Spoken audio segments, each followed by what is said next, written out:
Hello everyone, today we are going to learn basic Microsoft Word tutorial how to print on envelopes.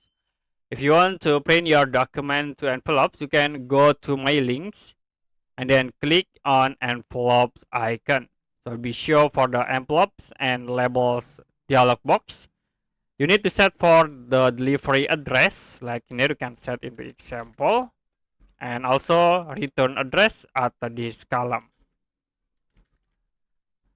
Go to options to see your envelope option settings. You can change for the envelope size in here like we used before, or you can set for the delivery address fonts and return address font. If you done, you can click OK. And another option, you also can check for the printing option. This is printing option. You can set face up or you can set the face down. Click OK to apply. After it, you can print out your envelope by clicking at this print button.